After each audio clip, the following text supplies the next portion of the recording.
লাকুম দীনুকুম ওয়ালিয়া দিন। তোমাদের ধর্ম তোমাদের আর আমার ধর্ম আমার। আমি আরো তোদের জন্য সন্দেশ প্রসাদ রাখছিলাম, আর তোরাও তোদের পূজায় আমাদের প্রতিপালক আল্লাহর সাথে শিরিক করিস, এই জন্য তোদের পূজায় আমাদের যাওয়া নিষেধ। তার মানে কি তোরা আমাদের ধর্মকে হিংসা করিস? নাহিদ, আব্দুর রহমান, দা দা কি রে, পূজার বন্ধ তো দিল। আজকে সন্ধ্যা থেকে আমাদের পূজার অনুষ্ঠান শুরু হবে, অনেক মজা করব। কিন্তু স্কুল বন্ধ হলো তো তোদের দেখা পাবো না, তাই মনটা খারাপ রে। আরে প্রদীপ, মন খারাপের কি আছে? মাত্র কয়টা দিনে তো। হ্যাঁ, নাহিদ তো ঠিকই বলছে, এক সপ্তাহ পরে তো আবার দেখা হবেই। আচ্ছা, একটা কাজ করলে কেমন হয়? পূজাতে তোদের দাওয়াত রইলো, তোরা আমাদের বাড়িতে চলে আসিস, তোদেরকে নিয়ে অনেক মজা করব। আচ্ছা, তাই হবে, আমরাও যাবো তোদের পুজোতে। কি বলিস নাহিদ? আমি যেতে পারি কিনা শিউর না রে, আমার বড় ভাই মনে হয় না যেতে দিবে। আরে দিবে না কেন? তোরা তো পূজা করবি না, শুধু দেখবি। আরে দিবে দিবে, না দিলে তুই চুরি করে চলে আসিস, আমি রাস্তার মোড়ে তোর জন্য অপেক্ষা করব। আচ্ছা ঠিক আছে, তুই আমার জন্য অপেক্ষা করিস, আমি সহমত চলে আসবো। ওকে। নাহিদ, এত তাড়াহুড়ো করে কোথায় যাও? আমার একটা হিন্দু ক্লাসমেট আছে, আমাকে আর আব্দুর রহমানকে ওদের পূজাতে দাওয়াত দিছে। আচ্ছা আমরা সবাই যাব, মানে ওদের পূজা দেখতে যাবো আর কি। আচ্ছা নাহিদ, বলো তো পূজা কাদের উৎসব? হিন্দুদের। হিন্দুদের। মুসলমানদের উৎসব কি কি? ঈদুল ফিতর আর ঈদুল আজহা।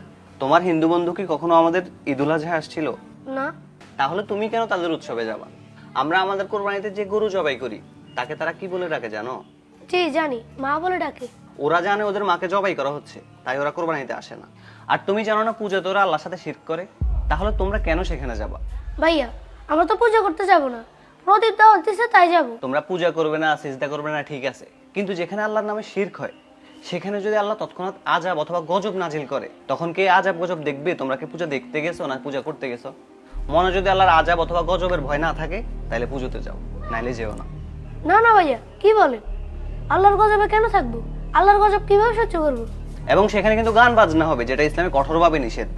আল্লাহকে ভয় করো, মনে রাখবা আল্লাহর সামনে কিন্তু একদিন আমাদের সবাইকে উপস্থিত হতে হবে। তখন কি জবাব দিবা? আল্লাহ যদি বলে আমার নামে এখানে শিরিক হচ্ছিল, তুমি এখানে কেন গেছো, তখন কি বলবা বলো তো? আচ্ছা ঠিক আছে ভাইয়া, আমি যাব না। আচ্ছা ঠিক আছে, যাও করে যাও। আচ্ছা। নাহিদ, এই নাহিদ, তুই বেটা কালকে আমার সাথে এমনটা না করলেও পারতিস। তুই আমাকে এতক্ষণ পর্যন্ত দাঁড় করায় রাখছস, আমি সন্ধ্যা পর্যন্ত তোর জন্য অপেক্ষা করছি। দোস্ত, আমার ভাই আমারে বুঝায় বলছে মুসলমানরা কেন পূজা যাওয়া নিষেধ। নিষেধ? কিন্তু কেন নিষেধ বলতো? তাইলে শুন। নাহিদ, আব্দুর রহমান, দাঁড়া দাঁড়া। কি রে, তোদেরকে এত করে বললাম পূজা আসতে, তোরা আসলি না কেন? প্রদীপ, সরি রে, আমাদের নিষেধ ছিল। কিসের নিষেধ? কে নিষেধ করছে? আমি আরো তোদের জন্য সন্দেশ, বিভিন্ন রকমের ফল প্রসাদ রাখছিলাম, তোরা আসবি মজা করব, কিন্তু তোরা আসলি না, এটা হইলো? তা বল, কে মানা করছে আসতে না? আমাদের ধর্মে নিষেধ আছে রে। আমরা যেমন কোরবানি দিয়ে তোদের ধর্মের গুরুত্বপূর্ণ একটা পশুকে জবাই করি, এই জন্য তোরা আমাদের উৎসবে আসিস না। আর তোরাও তোদের পূজায় আমাদের প্রতিপালক আল্লাহর সাথে শিরিক করিস, এই জন্য তোদের পূজায় আমাদের যাওয়া নিষেধ।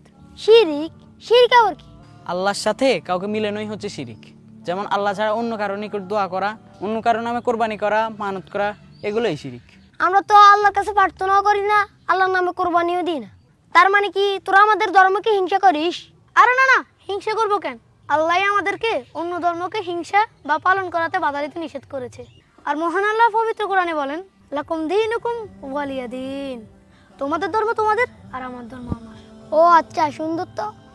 লাকুম দিন, তারপর কি জানি? লাকুম দীনুকুম ওয়ালিয়া দিন। আধার হৃদয় জালো নূরের চেরা, মুছে দাও হৃদে যত কালিমা।